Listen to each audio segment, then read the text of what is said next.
Elsewhere, passenger rail is a marvel of modern efficiency. But in the world's most powerful economy, it's a ghost of its former self. To say America has no passenger trains isn't quite true. It's more that we chose to abandon them, a decision born from a perfect storm of history, policy, and a national love affair with the automobile. There was a time, not so long ago, when the rhythm of America was set to the steady, powerful clatter of steel wheels on steel rails. If you want to understand the silence of today, you have to first listen to the roaring symphony of the past. In the early 20th century, the passenger train wasn't just a mode of transport. It was the central nervous system of a growing nation, the undisputed king of travel. It was more than practical, it was profound. These trains physically stitched together a continent, from the bustling Atlantic ports to the nascent cities of the Pacific coast. Towns didn't just appear near the tracks, they were born from them, their fortunes rising and falling with the arrival and departure of each train. The railroad was the very symbol of American industrial might, a tangible proof that distance and geography could be conquered by human ingenuity and iron will. But this was more than just movement, it was theater and luxury on wheels. This was the era of legendary named trains that captured the public's imagination, like today's flagship airlines never could. Imagine the 20th Century Limited, roaring from New York to Chicago, a rolling Art Deco palace of polished brass and rich mahogany. It wasn't merely a train, it was an event. A red carpet was literally rolled out for passengers boarding in Grand Central Terminal. It catered to presidents, celebrities, and captains of industry, offering a level of service and glamour that was unparalleled. Out west, the Super Chief was a different kind of legend. Dubbed the Train of the Stars, it sliced through the deserts and mountains between Chicago and Los Angeles, a streamliner of stunning beauty and comfort. It was a rolling embassy of the Southwest, with interiors inspired by Native American art and cuisine that rivaled the finest restaurants. These trains weren't just getting you from point A to point B, they were offering an experience, a narrative of speed, luxury, and national identity that you were a part of for the duration of your journey. This was the Golden Age, a period of undeniable brilliance. But baked into this very brilliance, from the very beginning, was the seed of its eventual decline. The foundation of the problem was a simple, fundamentally American concept: private ownership, unlike in Europe, where railway systems were often conceived, built and operated as national state-run enterprises for the public good and military strategy. America's vast network was laid down by a patchwork of competing profit-driven corporations. The Union Pacific, the Pennsylvania Railroad, the New York Central. These were not public utilities, they were commercial empires. Their stock was traded on Wall Street. Their boardrooms focused on quarterly dividends, and their primary business, the lifeblood that paid for everything, was not you, the passenger. It was freight. This distinction is absolutely critical. The movement of goods, coal, lumber, grain, mail, and manufactured products was the reliable, massive revenue stream that built the tracks, paid the executives, and pleased the shareholders. Passenger service, for all its glamour and public relations value, was often the secondary concern, the glossy showpiece that sometimes ran at a loss. The thinking was that the prestige and the public goodwill were worth the occasional financial hit. The tracks were owned by companies whose main interest was the efficient flow of commodities, not people. This meant that the entire infrastructure, from the spacing of the tracks to the signaling systems, was ultimately designed around the needs of heavy, slow-moving freight trains. The famous streamliners, like the 20th Century Limited, were dazzling exceptions, running on a system not entirely built for them. This private ownership model created a fundamental tension that would simmer for decades. When the economics of moving people became unprofitable, these companies had no patriotic duty to continue the service. They were corporations, and their obligation was to their bottom line. So, while the public saw an essential public service, the railroad barons saw a business unit that could be nurtured, neglected, or ultimately discarded. The stage was set for a monumental shift. The glorious privately owned passenger train, for all its power and prestige, was living on borrowed time. Its fate tethered not to national need, but to the cold, hard calculus of profit and loss.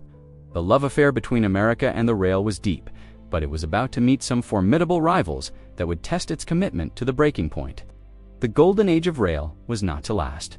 Its decline was not a simple, gentle fade, but a brutal dismantling, a collapse. driven by a perfect storm of three powerful forces that converged in the mid-20th century to systematically tear apart the passenger train's dominion over American travel. The first, and perhaps most profound force, was the rise of the automobile, an invention that fundamentally rewired the American psyche. After the Second World War, the nation was ripe for a new kind of freedom. The Eisenhower administration, recognizing the strategic need for mobility and inspired by the German Autobahns, launched the single greatest public works project in American history. The Interstate Highway System, signed into law in 1956. This was not merely a road-building program, it was the creation of a brand new nation within the nation, a vast government-funded network of asphalt and concrete that made car travel faster, safer, and more convenient than ever before. This was a direct, massive public investment in a competitor, a subsidy on a scale the railroads could never hope to match. The landscape itself began to morph in the image of the car. Suburbs, those sprawling rings of single-family homes, exploded on the outskirts of cities designed not around the train station, but the garage and the freeway on-ramp. This was the birth of a car-dependent culture, where the daily needs of life, work, school, shopping now required an automobile. But beyond the sheer practicality, the car tapped into something deeper in the American spirit. It became the ultimate symbol of individualism, of self-reliance, of the freedom to go where you wanted, when you wanted, without answering to a timetable or sharing a cabin with strangers. The train, by contrast, began to represent something antithetical to this new ideal. It was collective travel. Scheduled travel, a relic of an era where you moved at the behest of a corporation and along a fixed, inflexible line of steel. The open road was an invitation. The train track felt like a tether. Just as the car was redefining travel on the ground, a second, even more dazzling force was taking to the skies, ready to challenge the train for its crown on long-distance journeys. The jet age, the 1950s and 1960s, saw the dawn of affordable, reliable commercial aviation. The propeller-driven planes of the past gave way to sleek new jet airliners like the Boeing 707 and the Douglas DC-8. The effect was revolutionary. A trip that might take 3 days on a train could now be completed in a matter of hours. Speed became the new currency of travel, and the jets had it in abundance. But it wasn't just about speed, it was about perception. Air travel was the future. It was modern. It was glamorous. It was the domain of the jet set. Stewardesses in crisp uniforms, the glamour of ascending above the clouds, the sophisticated cocktail lounges at 30,000 feet, all of this cultivated an image of progress and excitement. The train, with its Victorian-era origins, began to seem old-fashioned, a holdover from a slower, bygone time. It was, in the public's mind, literally left on the ground. And just as with the automobile, the federal government played a pivotal role in building this competitor. Billions of public dollars were poured into constructing new airports, developing a national air traffic control system, and subsidizing the growth of the airline industry through mail contracts and infrastructure support. The government was, in effect, financially midwifing the birth of the train's most potent rival for long-haul travel, creating a robust, publicly supported system designed for speed that the privately owned railroads could not hope to counter. Yet, the storm was not solely composed of external forces. The third and most insidious element came from within: the active neglect and, some would argue, deliberate sabotage by the railroad companies themselves. By the 1950s, the private railroad companies were desperate to get out of the passenger business. It had become a financial millstone around their necks.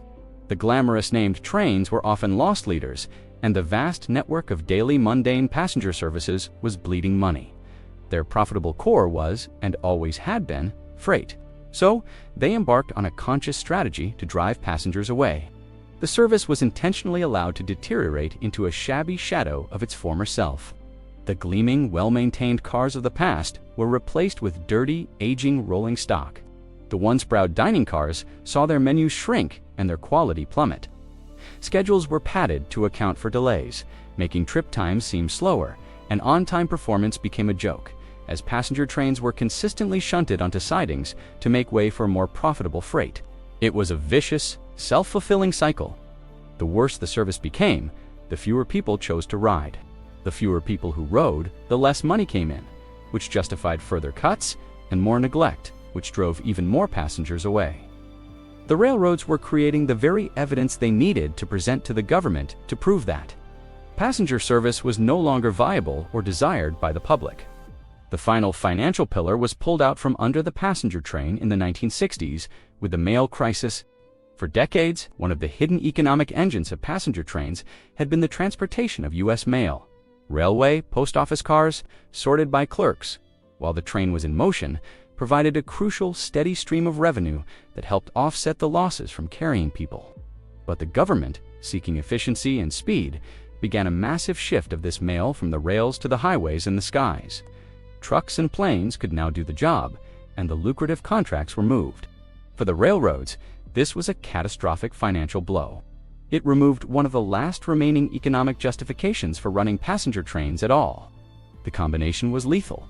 A public seduced by cars and jets, and railroad companies that had not only given up on their passengers, but were actively working to be rid of them. The perfect storm had arrived, and it left the American passenger train not just weakened, but broken and waiting for a lifeboat that, when it arrived, would be too little, too late. By 1970, the great American passenger train was in its death throes. The perfect storm had done its work. What was once a vast continent-spanning network of luxury and necessity had been reduced to a skeletal, decaying system. The private railroad companies, having successfully driven away passengers through neglect and actively lobbying for relief, were now desperate to shed the burden entirely. They were losing over $200 million a year on passenger operations, a staggering sum at the time. The situation was so dire that entire trains often ran with just a handful of riders, a ghostly procession of empty cars being pulled across the country at a massive financial loss. The collapse was imminent. It was clear that the era of private enterprise providing passenger rail was over. The market had spoken, and it had said no. Faced with this reality, the federal government was forced to act. Letting the entire national passenger system vanish overnight was unthinkable. It would have isolated countless rural communities and left a void in the nation's transportation options, however diminished it had become. And so, in 1971, a compromise was born, a creature of political necessity rather than visionary ambition. It was called the National Railroad Passenger Corporation, a name you almost certainly know as Amtrak. This was the government's solution, but it was conceived with profound limitations. It was not established as a public utility like the post office, nor was it a fully nationalized industry like many European railways. In a characteristically American attempt to reconcile socialism with capitalism, it was created as a government-owned for-profit corporation. This contradictory identity would haunt it for decades to come. Amtrak's mandate was not to restore a golden age or to build a world-class system for the future. Its mission was one of pure triage, to take over the skeletal remains of passenger service from the pleading private companies and keep it running at a minimal level. It was a life support system, not a recovery plan. The government offered the railroads a way out. They could contribute their dilapidated passenger equipment to the new corporation and pay a small cash fee in exchange for being freed from the immense financial drain. Almost all of them jumped at the chance, handing over their problems like a hot potato. On May 1, 1971, Amtrak began operations, taking over the ghost of a network that was a pale shadow of what had existed just 2 decades prior. But the fundamental flaw of Amtrak was baked in from its very first day. It was born from crisis, not ambition. It was not designed to succeed on a grand scale. It was designed to fail quietly and cheaply. This origin story dictated everything that followed. BECAUSE, Amtrak inherited a set of problems so deep and structural that they would cripple it for the next half-century. First, it inherited old, dilapidated equipment. The private railroads, having had no intention of continuing passenger service, had not invested in new passenger cars for years. What they handed over to Amtrak was a motley collection of aging, often broken-down rolling stock. The glamorous streamliners were mostly gone. What remained was a fleet of tired, outdated cars, many of which were well past their intended lifespan. Amtrak's first task was not to innovate, but to simply make this cast-off equipment functional enough to run, patching together a national service with the railroad equivalent of hand-me. Second, and this is the most critical and enduring point, Amtrak inherited a system where it did not own the tracks. With very few exceptions, the rails upon which Amtrak trains run are owned, maintained, and dispatched by the private freight railroads. This created a permanent, built-in conflict of interest that plagues Amtrak to this very day. Freight railroads make their money moving heavy, slow-moving trains of coal, grain, and containers. Their business model is built on the efficient, but not necessarily speedy, movement of these titans of commerce. An Amtrak train, with its need for predictable schedules and higher speeds, is an inconvenience, a disruption to the smooth flow of freight. The law mandates that passenger trains have priority, but in practice, on the vast, complex network of single-track lines that crisscross the nation, this is often ignored. Freight dispatchers, whose paychecks come from the freight company, naturally prioritize the trains of their employer. The result is that Amtrak trains are frequently shunted onto sidings for long, frustrating waits, while mile-long freight trains rumble past. This is the single greatest source of delays for Amtrak outside the Northeast, turning what should be a competitive trip into a slow, unreliable ordeal. Amtrak pays the freight companies for the use of their tracks, but it is fundamentally a tenant in a landlord's house, and the landlord's needs always come first. Third, Amtrak inherited a network designed for a bygone era. The route map it took over in 1971 was not the product of a modern, rational analysis of 20th century travel needs. It was the ghostly imprint of the old private railroad networks designed in the 19th century to connect specific cities for commercial and political reasons, often with circuitous routes that made little sense for efficient point-to-point travel in the modern world. Many lines existed not because there was demand, but because a political deal had been struck decades earlier, or because a town had threatened to not allow the railroad to pass through otherwise. This legacy system meant that Amtrak was forever trying to serve too many places with too little resources, bound to routes that were often slow and inefficient. It was not a network built for speed or convenience. It was a museum piece of American railroad history, and Amtrak was tasked with keeping it on life support. So, when Amtrak began, it was not a fresh start. It was a managed decline. It was the acknowledgement that the private market had utterly failed, but a refusal by the government to fully commit to a modern, publicly owned alternative. It was given a nearly impossible task to be a for-profit company while providing a public service using broken tools on a hostile network. It was born with a broken backbone, and it has been trying to stand up straight ever since. The challenges that Amtrak faced at its birth were not mere growing pains. They became permanent, structural features that define its struggle to this day. The most persistent of these is the freight rail problem. Outside the precious stretch between Boston and Washington, D.C., Amtrak owns almost none of the tracks it runs on. It is a guest, and often an unwelcome one, in the house of the massive private freight railroads. Amtrak pays these companies for access, but money cannot buy priority on a network designed for slow, heavy, mile-long trains carrying coal and containers. While the law technically mandates passenger train priority, enforcement is weak, and the economic incentive for the host railroad is clear. Their own trains are their profit center. The result is that an Amtrak train can leave on time only to be sidelined for an hour on a remote stretch of single track in Kansas or Montana, waiting for a parade of freight traffic to pass. This inherent conflict makes reliable, competitive schedules outside a few key corridors a near impossibility, eroding public trust and ridership in a vicious, self-perpetuating cycle. This bleak picture, however, has one brilliant, glaring exception: the Northeast Corridor. The route between Washington, D.C. and Boston is the only place in America where passenger rail resembles a successful, modern system. Here, the Acela service operates at higher speeds, and the network carries more passengers than all other Amtrak routes combined. The reason for this anomaly is simple and highlights what is missing everywhere else.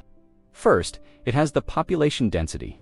The corridor is a continuous urban megalopolis, a nearly unbroken chain of cities and suburbs that creates a massive built-in demand for travel. Second, and critically, Amtrak owns the tracks. This means it controls the schedule, the maintenance, and the infrastructure. It can invest in modernizing the line without negotiating with a hostile freight carrier. Third, the alternatives are terrible. The air routes are some of the most congested in the world, and the I-95 highway corridor is a legendary parking lot. In the Northeast, the train isn't just an option. It is often the most rational, efficient choice. This proves that when the conditions are right, density, ownership, and congestion, American passenger rail can not only survive, but thrive. Beyond the tracks, Amtrak battles to even larger, more intractable problems: geography and politics. The sheer size of the United States is a formidable obstacle. The vast stretches between major metro areas in the West and Midwest are sparsely populated. High-speed rail, which requires astronomical upfront investment, is only cost-effective where there are large numbers of people traveling between points not too far apart. A train connecting Los Angeles and San Francisco makes sense. A train connecting Phoenix and Denver, given the distance and low population in between, is a financial fantasy. This geography dooms the idea of a single, cohesive national high-speed network like France's or Japan's. The American system will always be a patchwork of successful regional corridors separated by great deserts of impracticality. This leads directly to the funding battle. Amtrak is perennially underfunded, a political football in a constant and often hypocritical debate over subsidies. Every year, Congress debates its budget, with critics demanding it turn a profit, a standard applied to no other form of transportation. This ignores the massive ongoing public subsidies that underpin both the highway system and the aviation industry. The interstate highways are built and maintained with public taxes, and airports are funded by government grants and fees. Amtrak's subsidy is singled out as a wasteful government handout, while the far larger public investments in roads and airports are simply accepted as essential infrastructure. Yet, despite these deep-seated challenges, a glimmer of hope for American passenger rail is finally visible on the horizon. A confluence of factors is driving a renewed interest. Growing concerns over climate change have placed a spotlight on trains as one of the most energy-efficient modes of travel. The sheer misery of worsening traffic congestion and the escalating hassles of air travel have made the comfortable city-center-to-city-center train journey seem appealing once again. This momentum is not just theoretical. State-led initiatives are picking up the slack where the national system fails. California is persistently pushing forward with its high-speed rail project to connect its major cities. The Pacific Northwest is steadily improving the Cascade service between Eugene, Portland, Seattle, and Vancouver. Brightline in Florida has demonstrated that a privately led, corridor-based approach can attract riders. Most significantly, the federal government has made its largest investment in passenger rail since the creation of Amtrak. With billions of dollars allocated through recent infrastructure bills, this funding provides a tangible opportunity to improve existing corridors, address the backlog of maintenance on the Northeast Corridor, and even launch new services. However, a strong reality check is necessary. This is not the dawn of a new golden age. It is the first, long-overdue step in a marathon. Catching up to the rest of the industrialized world in rail infrastructure will be a slow, staggeringly expensive, and politically challenging process that will take decades. It requires a sustained commitment that has been absent for generations. So, the story of the American passenger train is not one of a mysterious disappearance. It was not an accident. It was the result of a deliberate series of choices. A choice to build a national highway system, a choice to subsidize an airline industry, and a choice by corporate railroad interests to abandon their passengers.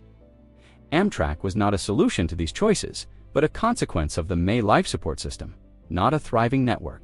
The question for the 21st century is therefore no longer, why are there no trains? We know why. The more pressing, and still unanswered, question is, will America finally decide to build them? The tracks of our past are still there, a ghostly imprint of what once was, but the future of American travel remains, as it has for the past 70 years, up in the air and on the road. The train is waiting for its second chance.